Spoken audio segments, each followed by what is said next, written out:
大家好，欢迎来到加密星球。过去的一年呢，有一个现象，把很多的数字黄金的信徒直接给看懵了。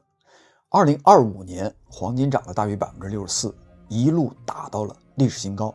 进入2026年的1月，它还在继续的强势挺进，马上就到1盎司5000刀了。比特币呢，却一直在9万到10万美元之间反复的拉扯。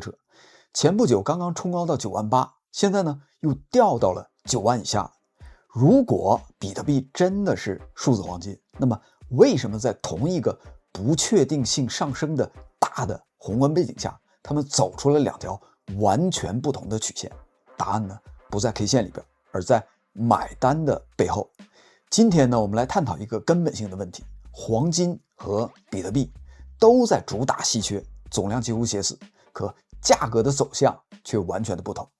这说明真正决定走势的从来就不是稀缺这两个字，而是买家，谁在买以及他们为什么买。在我看来呢，比特币确实像数字黄金，但买它的人完全不像买黄金的人，而这个差异呢，就是解释价格分化的密码。我们先来看看到底是谁在买黄金。第一类呢是各国的央行，大概占到黄金总需求的17%。你可以把央行想象成是沉默的巨鲸，超级大的海里的鲸鱼。他们不是天天的交易，但一出手就是方向性动作，买了就会放进金库里边，很多年都不会动。2025年的前3个季度，全球央行的净买入大约是634吨。我们个人呢是按照盎司去买的，国家呢是按照吨来买的。光是第3个季度就买入了220吨，比上一个季度才多了28%。这个说明了什么呢？金价再贵，央行呢还会继续买，因为他们买的不是收益，是战略的安全感。WGC 报告里面还点明了中国仅 Q3 2025年的第3个季度就增持了5吨，而哈萨克斯坦的央行是单季最大的买家，增持了18吨。更关键的是，央行一买，民间呢就更加敢买了。在很多的国家里面，黄金就是社会共识级别的储蓄的工具，你不用解释太多，人们天然就会相信它。所以央行买黄金等于是给规则不断变化的世界买保险。第二大类呢是投资的需求，大概占到了42%。这一类就是 ETF 机构的避险资金、金条、金币的投资者，他们不像央行那么战略，但也不是短线的赌徒，他们更像是看到风向不对就先抱个救生圈的那些人。2025年的前3个季度，全球黄金的投资需求已经达到了1566吨。更夸张的是价值层面，前9个月的投资金额大约是1600亿美元，进入了历史从来没有见过的区间。尤其是第3个季度，投资需求537吨，其中黄金的 ETF 当季就贡献了221吨，同比暴增。一句话总结，投资盘买黄金就等于对冲波动，对冲股市，对冲尾部的风险。聪明的钱呢，早已经感觉到了整个世界的味道已经变了，不太对劲了，所以全都拥挤到黄金那里边去避险去了。那么第3类呢是消费类的，主要是珠宝，占到29%。你别看它叫做消费，但很多的文化里边买金银首饰其实就是另外一种存钱的方式。2025年的前3个季度，全球金饰的消费大概是在1100吨，但这里边有个很有意思的现象，买的更少，但花的更多。原因很简单，金价太高了，所以消费盘买黄金等于民间储蓄的惯性，再加上文化的共识。还有一点呢，就是跟风的散户不知道如何投资黄金，干脆我就买点金银首饰吧。所以黄金是什么资产呢？黄金是一种底盘买家很强的资产，央行17%给它打底儿，投资资金占到42%给它加速，民间消费29%给它续航。它的买盘结构天然就偏慢、稳、持续。我们再来看看是谁在买比特币。先说说数据源，这个呢是来自 River Financial 的2025年8月发布的比特币持有者的结构分析报告。报告中指出，第一类人呢是个人散户的投资者约占到 65.9%， 这个是绝对的主力军，包括你我这样的普通人，用私人钱包和交易所来买币。很多人以为2025年机构在疯狂的扫货，比特币已经沦为华尔街的专属的金融产品了。但事实上呢，散户仍然是比特币的主人，大约1383万枚的比特币都在个人的手中。不过你要注意，你要能拿得住你的筹码。报告里边显示，散户的筹码正在缓慢地流向机构，散户的筹码已经从2024年年底的 69% 下降到了现在的 65.9%， 3个点的下降。那么第二大类的就是 ETF 和基金，已经由2024年年末的 6.1% 上升到了 7.8%， 大约163万枚的比特币。这个是什么呢？就是那些大机构没有办法去直接买比特币，所以呢，通过 ETF 来代购。你可以想象一下，你想吃火锅，这个火锅呢就是比特币，但店里不让你进，你只能叫外卖。ETF 就是那个外卖的小哥，相当于管道一样，把比特币和场外受监管的机构的资金连接起来了。但这些机构的资金和央行买黄金完全不一样。央行买黄金就像老人存定期一样，存了就忘，10年也不动，20年可能也不动，那是真正的储备资产。但 ETF 的资金呢，虽然是机构，但对比国家买黄金来看，它就像年轻人炒股一样，看涨就买，一跌就慌，不停的买卖。买卖有多快呢？2024年的3月，硅谷银行倒闭，市场恐慌，比特币 ETF 一天撤资了几十亿美元。几个月以后，美联储暗示要降息，这帮人呢又蜂拥而至，一个季度砸进去上千亿。2025年的11月，市场行情不好，我们看到 ETF 也是大规模的流出，所以这 7.8% 的资金呢，它其实就像坐在比特币门口的看门狗，闻到危险就撤，闻到机会就往前冲。第三大类呢是企业的金库，约占到 6.2%， 大约130万枚的比特币，代表呢就是 MicroStrategy 这种把比特币当成公司储备的企业。但这里边呢有一个关键，比特币的短期的价格主要还是由前面2类来决定的，特别是那 65.9% 的散户。我看到有人担心说 MicroStrategy 的公司不能倒，不能卖币，一旦卖币，比特币就完蛋了。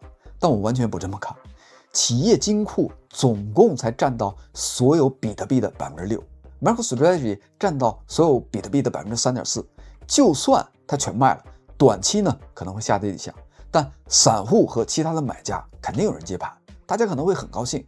这个就像菜市场一样，大户走了，但小贩还在。所以比特币的本质是什么呢？是情绪的放大器，快、敏感，跟着感觉走。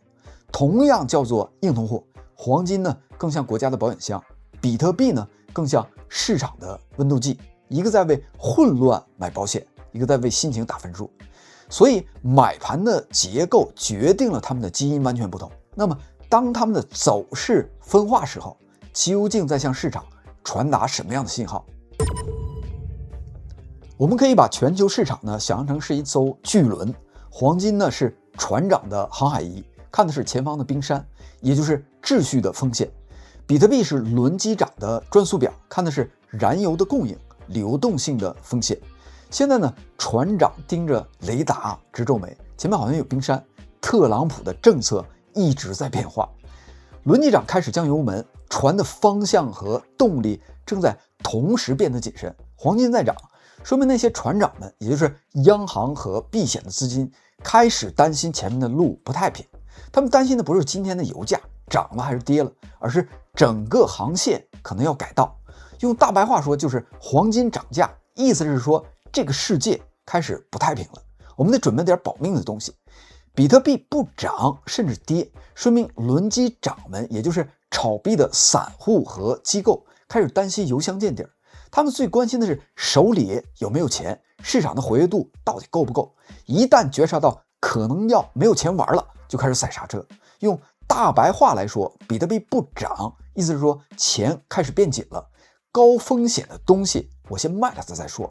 所以我们看到了什么？黄金的价格告诉我们，船长觉得世界正在变得危险。比特币的价格反映出了轮机长的焦虑，钱包要见底了。问题是，为什么同一个宏观的环境下，船长和轮机长同时会感到紧张？他们担心的到底是不是同一回事儿？让我们反过来给他分析一下，价格的涨跌其实是已经能够看得到的结果，真正的原因到底是什么呢？我们从黄金和比特币的价格来反向的给它推导一下。那么回到我们的巨轮的比喻，船长担心前面有危险，轮机长担心燃油，这两种担心的原因其实完全不一样。黄金的上涨呢，从另外一个角度，其实正是反映出整个世界正在变得越来越不确定，越来越危险。原因之一是特朗普的政策像变脸一样，今天这样，明天那样。市场最怕的不是坏消息，而是不知道明天的规则会怎么变。这个就像你在玩游戏，突然系统说要改规则，但不告诉你具体怎么改，你肯定得先保命要紧。无论是贸易战、加息、降息，还是国际的关系，当政策像开关一样，像天气一样，随时会变。黄金呢，就像买保险一样被疯抢。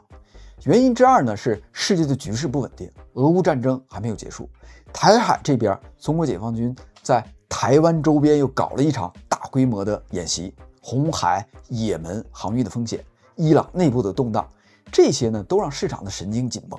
黄金的定价不是说明天就开战，而是一旦出了事儿，代价会很惨。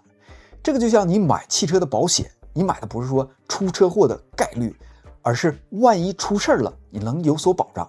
黄金定价的是混乱的成本，不是混乱的本身。更深层的原因是，整个的世界在特朗普的时代正在转弯。以前呢是全球化的时代，大家追求的是怎么样才能最便宜，制造业跑到人工更便宜的地方，供应链越长越好。现在呢，大家开始问怎么才能够最安全，宁可贵一点也要保证稳定。黄金呢就是这个安全优先的新时代的代表。比特币价格的下跌和反复的拉扯，也反映出了现在的钱比以前更加紧张了，也就是缺钱了。比特币呢，它其实更像是风险偏好的温度计。当央行不确定要加息还是降息，当银行开始收紧放贷，当大家都不确定未来会怎么样，钱呢就开始变得胆小了。为什么比特币首当其冲呢？因为在投资的优先级里边，比特币还是那种想要的东西，像一个奢侈品一样，而不是必然品。就像经济不好的时候，你会首先取消旅行的计划，但你不会停止买米、买油、买盐。黄金是现实世界的保险，比特币是金融世界的胆量。这一轮的市场在告诉我们，黄金上涨等于世界担心规则的变化，比特币停止等于市场担心资金会撤退。两者合在一块儿呢，就是世界更加不确定了，而钱呢变得更加谨慎了。理解了这一点，我们才能把它变成实用的导航仪。那么既然我们理解了两种资产的信号含义，那么现在给大家一个实用的小工具，这是我个人总结出来的，它其实就是一个简单的四象限的矩阵，横轴是比特币的涨跌，纵轴是黄金的涨跌，四个格子告诉我们现在世界到底处于一个什么样的状态。右上角呢是双涨，等于风险世界明确，流动性极度的充裕，钱很多。典型的案例就是2020年的4月之后，疫情的冲击已经非常明确了，但各国的央行呢还疯狂的印钞救市，结果黄金和比特币都创了历史新高。这个就像洪水来了，但消防车的水流更加猛烈。左上角呢是黄金涨，比特币下跌，就是现在的这种状况。规则不确定性大于金融的不确定性，大家买黄金来保命，但把高风险的比特币给它先卖了。这个就是2025年下半年到现在的主要模式。右下角呢是黄金下跌，比特币上涨，世界歌舞升平，风险偏好高涨。最典型的就是2019年的上半年，比特币从3000多一直涨到了13000多，黄金呢却在1300到1400原地踏步。那个时候呢，市场觉得一切都很乐观。左下角呢是双跌，等于大恐慌，抢现金。最经典的案例就是2020年的3月12号，黑色星期四，疫情恐慌加上没有钱，比特币一天下跌了40%，跌破了4000美元。黄金呢也下跌，超过了10%，所有人都在抢美元的现金。这就像银行挤兑一样，不管什么样的资产，先换成现金再说。注意这个看盘技巧，黄金价格主要看政治、打仗、贸易战，政策乱糟糟的，这些呢都会导致黄金的上涨。比特币的价格呢主要看钱，加息降息，银行紧不紧，敢不敢冒险，这些呢都会导致比特币的价格跟着一块来变。